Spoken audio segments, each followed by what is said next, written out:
Welcome to the 30th anniversary of Real Affirmations LGBTQ Plus International Film Festival, held October 20th through 22nd, 2023, in our nation's capital.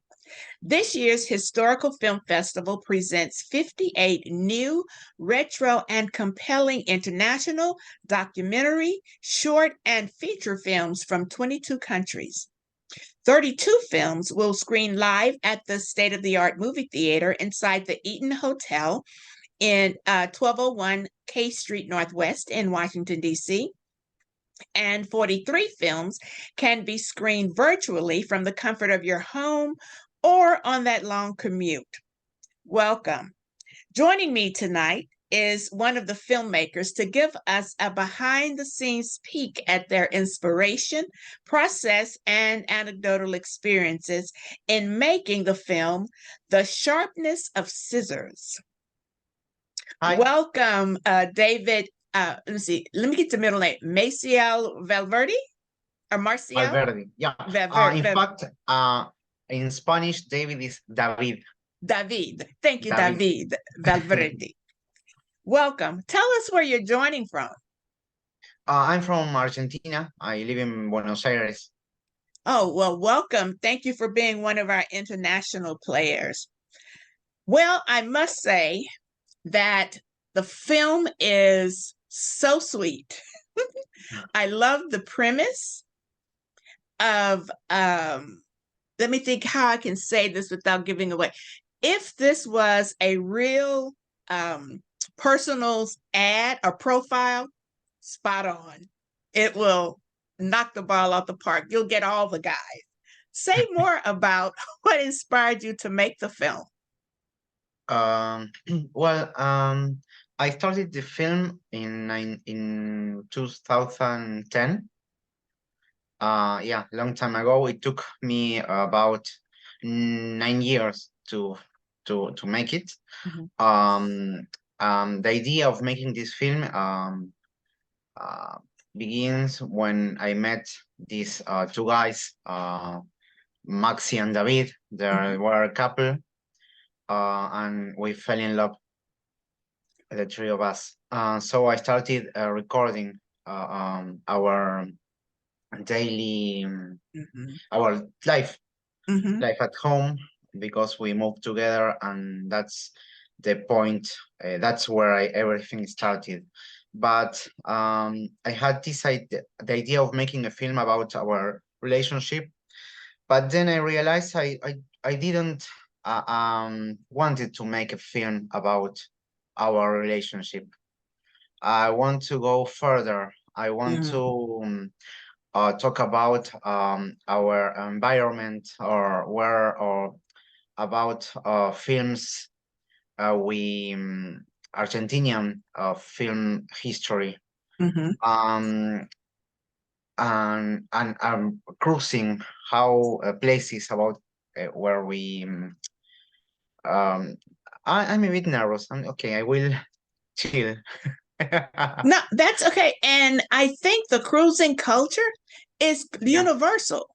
That's what makes the film so appealing, because I think when a story can be told in any country, and that makes it relatable to the viewers.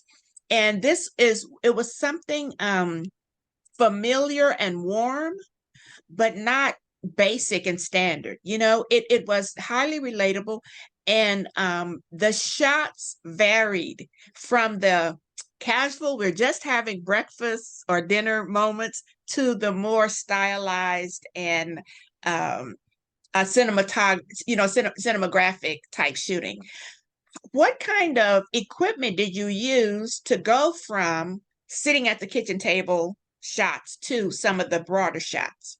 I used my smartphone and Handycam.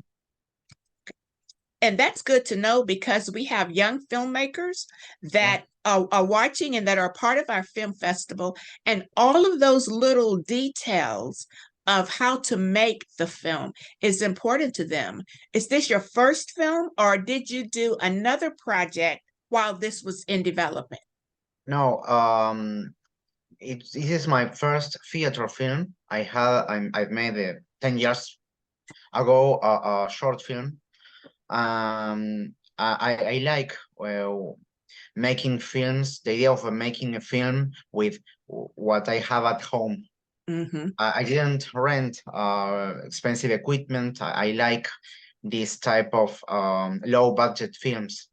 Well, economical situation in Argentina is Mm-hmm. very complicated right now. So now we are going to all our films are will be low budget, I think. But now smartphones are very great for for the And quality. there was a time when low budget meant poor quality, but the Yeah, quality and the storyline is impeccable. yeah, yeah. It's very held my attention from the beginning to the end. Have you had it presented with subtitles in another language other than English? Yeah, the film has its world premiere 25th Thessaloniki in Greece, and had it was presented for the first time in Greece. Mm-hmm. That's Uh, beautiful. Like I said, it can fit in any culture because we know those characters, you know? We just feel like we know those characters. And where else has it been screened where you had to use subtitles? only on Spanish. It has a screening in Argentina last week.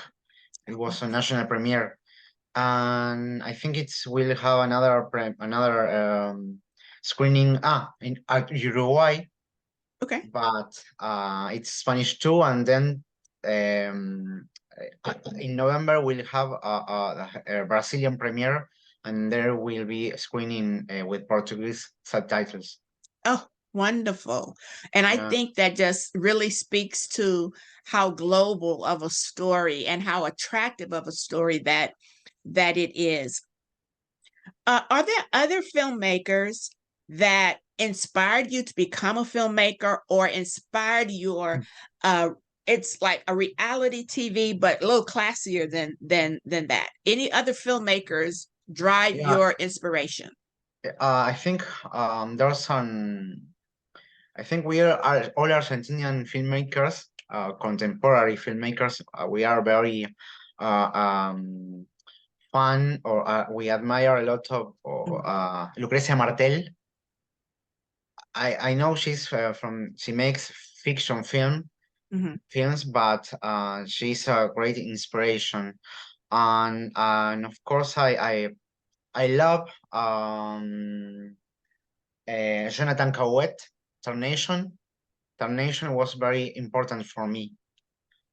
Um, and of course Godard, and well, a lot of of filmmakers that I admire. That's great. You mentioned earlier about the Argentina economic culture requiring you at this point, well, all of you and your colleagues, to make low budget films. What is the social or political or religious climate around LGBTQ persons in the culture? And did you run into any pushback as you were making the film? Any resistance? I didn't find any resistance. We are this was the first Latin American country, I think, who were same-sex marriage could be possible, and we also have a identity gender law. Okay. But I think we are now in a very complicated time because um, I'm a bit scared about we are changing our government, and things Mm. doesn't seems to be going well with this. We are a little worried about what's going to happen with our rights. Mm-hmm. Um, and it's very complicated for filmmakers because the new possible governor president said that they will close our filmmaking institute. So it's a very, we are not very, we are very worried about this. Yeah, So and unfortunately, the arts can be political, and sometimes the political can shut down the value of arts to yeah. not only preserving culture but telling cultural story. And that's so unfortunate. And we'll keep our eye out for you as you all change regimes there. So when I look at the three of you in the throuple, I noticed the shot in the bed. Yeah. That was looking down like that. That to me was the second most sweetest glimpse into the intimacy and the equality in the relationship. So that talk about the shot, because that was one of the few shots that were Yeah. shot from overhead, as opposed to the one at the kitchen table where we were looking at you here. How did you get that shot, or how did you conceive that shot? Oh, I use we were having a nap. It was so we slept in a big in a no small house in a small but sorry small bed. Mm-hmm. I think we should have a king size, but no, it's only for two people. Bed. I don't know why we didn't buy a bigger bed, but okay. Because you wanted to be close. Yeah, I don't know. But I left the camera on I don't know if this is the right word, a tripod. Yeah, tripod. Mm-hmm. Tripod. Okay, I forgot about the camera. I kept it recording a lot of hours. And then I had to watch all that footage. And that's the way I made all the film. To be sincere, I had 300 hours of footage of our relationship. We were in that relationship about 7 years, Mm-hmm. and it was recorded in 300 hours. Now, whatever was left on the director's cutting floor, you could probably make another film or two or a series, right? Yeah. That's a lot of hours. And we only get But this teeny bit. I decided to I didn't want it to make another film on this. Okay. So I erased everything. Well, I'm sure that was some wonderful memories and those poignant moments. Now that I know how you captured them, thank you for letting us see those unscripted, genuine moments of affection and living in your film. I got a chance to just exhale in the ordinariness of it just being, when some people say, what's the gay agenda? It's just simply to love and be loved. It's to take naps in the middle of the day. It's to have breakfast and eat off of each other's plate. And that just made the film so endearing. And I think this is why it will have a good viewing, not only here, but across, because it is the gentleness of relatability. And so we appreciate that you're sitting through 300 hours of film, of video to make this full featured film for us. Now, were there any bloopers? Understand bloopers?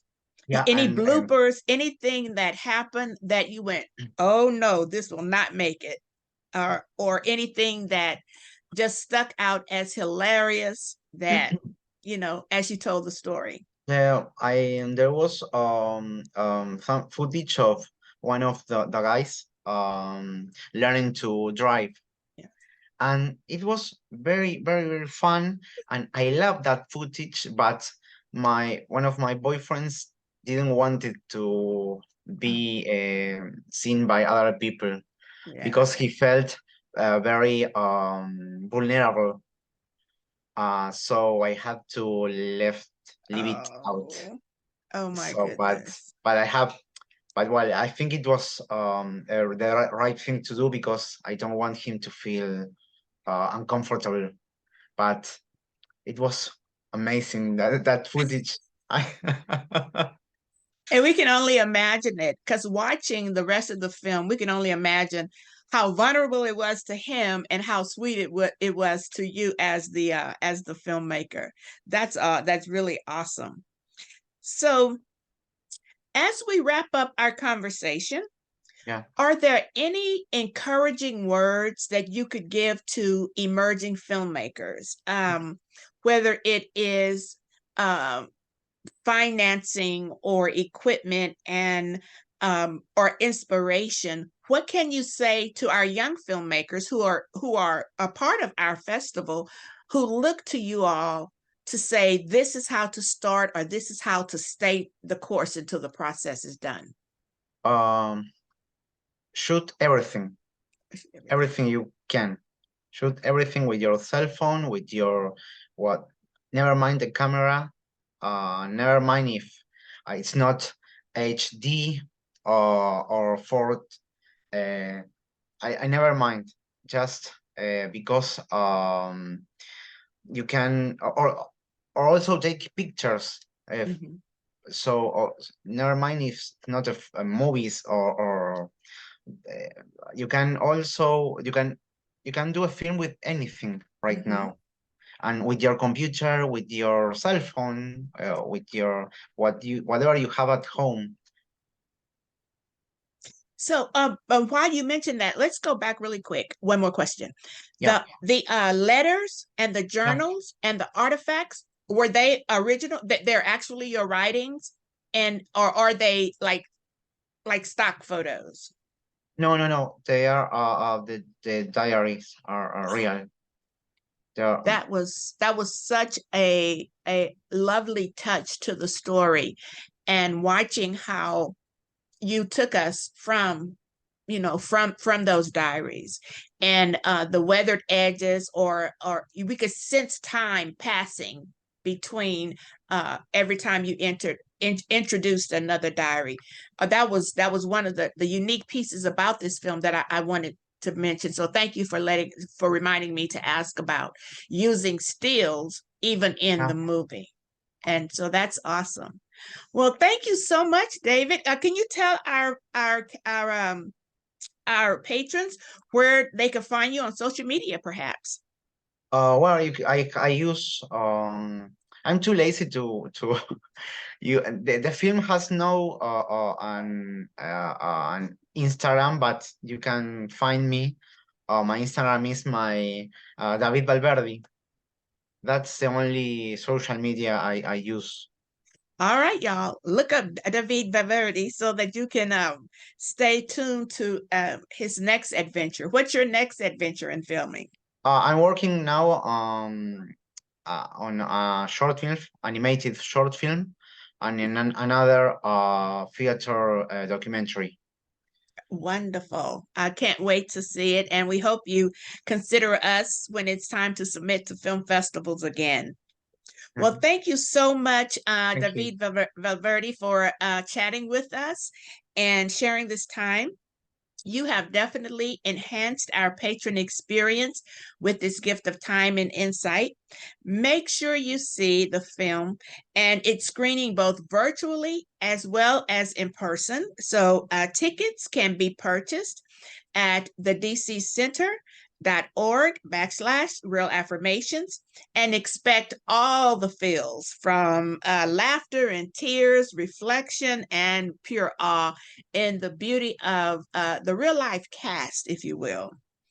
On behalf of Kimberly Bush, director of the DC Center and Real Affirmations, we invite you to join us for this iconic film festival and film experience. Signing off now with immense gratitude to our filmmaker, our supported patrons, and our August roster of sponsors: Muriel Bowser's Office on LGBTQ Affairs, Gilead, AIDS Health Foundation, Wegmans, and Tito's. Thank you for joining us, and we'll see you at the movies. Thank you.